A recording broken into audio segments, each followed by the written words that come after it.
Let's be very clear about something. By 2026, the strategic arbitrage in AI is over, done. In 2024, yeah, having access to a frontier model was a real competitive advantage, but that game is finished. Intelligence is now a utility, just like electricity or bandwidth. And you know what happens when a critical resource becomes that abundant, right? Its price absolutely crashes, and all the value gets forced from the center out to the very edges of the system. So this migration, it drops us right into the middle of the central paradox of the AI economy today. We're all seeing this incredible, unprecedented wave of adoption, a true Cambrian explosion of new tools and experiments. But just beneath all that hype, the financial returns that everyone expected, they're just not showing up for most people.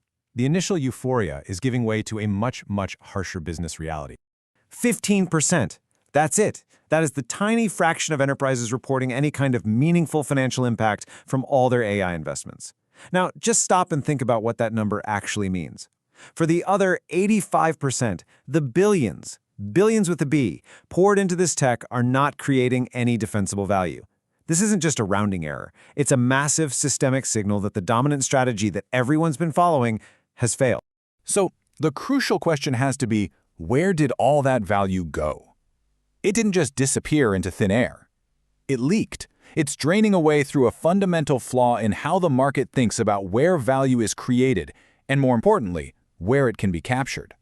And look, this isn't a failure of the models themselves. It's a failure of economic architecture. And the evidence for this leak, well, it's right here in the numbers. The engine driving this whole thing is a brutal, relentless price compression. Back in 2024, a premium model like GPT-4 would run you about $15 for a million input tokens. Fast forward to 2026, and a commodity model like DeepSeek v3.2 is projected to cost just 28 cents. That is a price collapse of over 99%. What was once a scarce defensible asset has been systematically ground down into a raw commodity. And this is exactly what that price collapse exposes, the fatal flaw in the majority of AI apps out there today. They've fallen headfirst into what we call the thin wrapper trap. These are incredibly fragile businesses, basically built on rented foundations, and they're destined to be competed into oblivion as the cost of their main input just races towards zero. Their value isn't owned, it's just borrowed from an API call. Now, you might be thinking this pattern of commoditization is some new 21st century problem, but it's not even close. To really understand the future of AI, we actually have to look back to a ghost from 1846. This isn't some technological anomaly, it's a recurring cycle in economic history, one that plays out every single time a transformative new piece of infrastructure gets built. And in every single one of these cycles, there is a villain. A seductive, persuasive, and, well, a fundamentally flawed belief that drives an entire generation of smart people and their strategies straight into a dead end. In our story, that villain is the model-centric worldview. This idea that having a superior model gives you a durable, long-term competitive advantage. It's this belief that fueled the speculative mania, both today and all the way back in the 1840s. So let's go there. Picture it. London, 1846. A speculative fever has gripped the entire nation. It's called the British Railway Mania. In just a few years, Parliament authorizes thousands of miles of new track. Investment in railways peaks at nearly 7% of Britain's entire GDP. And then, the bubble bursts. A third of the railways that were authorized are never even built. Fortunes are just wiped out.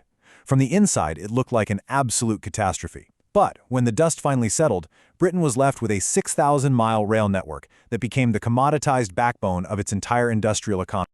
And this right here, this is the core insight. The financial failure of the people building the infrastructure is precisely what accelerates progress for everyone else. All that wasteful overbuilding and the crash that followed, it's what makes the new utility, in this case transportation, cheap and ubiquitous for the next wave of innovators. The investors who built the tracks, they lost everything. But the entrepreneurs who used the tracks, they built empires.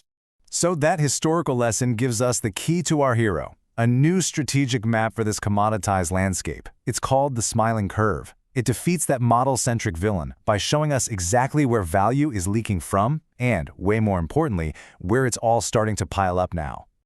So what is the smiling curve?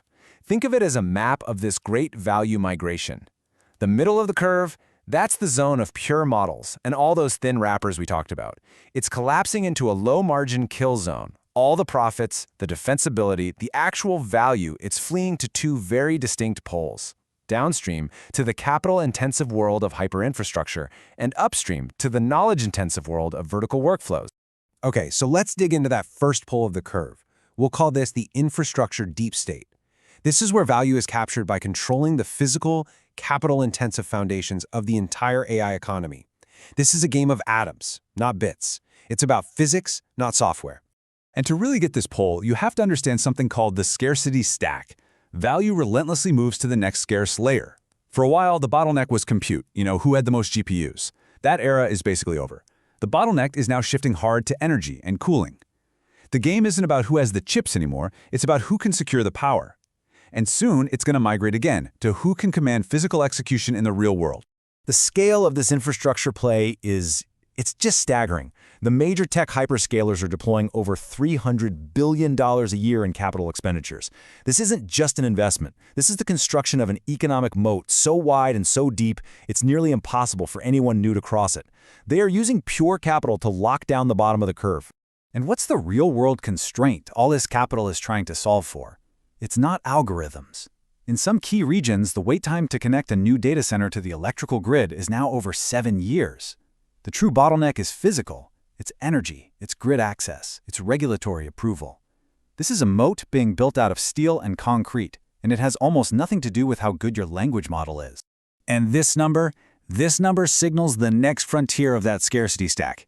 Amazon has already deployed over 1 million robots in its facilities. This represents the inevitable shift from digital AI to physical AI. And in this domain, your defensibility isn't built with code, it's built with hardware, logistics, and your actual physical presence in the world. Okay, now let's flip to the other side of the curve, the second pole. This is the complete opposite strategy. Here, defensibility isn't built on massive scale. It's built on deep, specific, and trusted integration into critical workflows. We call this the sovereignty offensive because it's all about taking sovereign control over a specific high-stakes problem. This slide here really draws the critical distinction. Horizontal AI, that's the commodity. It's general purpose, it's a rented capability, it's inherently low trust, and it's easy for anyone to replicate. Vertical AI, that's the moat. It's domain-specific, infused with what you might call tribal knowledge. It is an owned, integrated workflow that is incredibly difficult to extract or copy because it's built on a foundation of high trust and proprietary data governance. Now this is a perfect illustration of a high-value vertical. Tribal nations are developing their own sovereign AI frameworks to manage their unique legal, cultural, and economic contexts. A generic horizontal model isn't just inadequate here, it's actually dangerous. Value gets created by building a system with deep, trusted integration that respects and truly understands this specific domain. This is the absolute epitome of a defensible position at the top of the curve. So after walking the curve, after seeing the villain and meeting the hero, what does all this analysis of the smiling curve actually mean for you? Well, it delivers a new, actionable directive. It fundamentally shifts the strategic focus for anyone building, buying, or investing in this new economic landscape. So the crucial point is this: your mandate has changed. The goal is no longer to just buy intelligence as a feature you tack on. The strategic mandate now is to construct integrated systems that manage intelligence as a core operational resource. In other words, to build cognitive supply chains. This means you have to focus on orchestration, data governance, and workflow integration, not just making API calls to some generic model. And this leaves us with one final, and I think pretty provocative question. This framework isn't theoretical. It's a diagnostic tool for survival. So look at your strategy, your company, your investments, and ask yourself, where are you on the curve? Are you trapped in that collapsing middle, competing on price in the commodity kill zone? Or are you building a defensible position at one of the two poles where real, durable value is actually being created?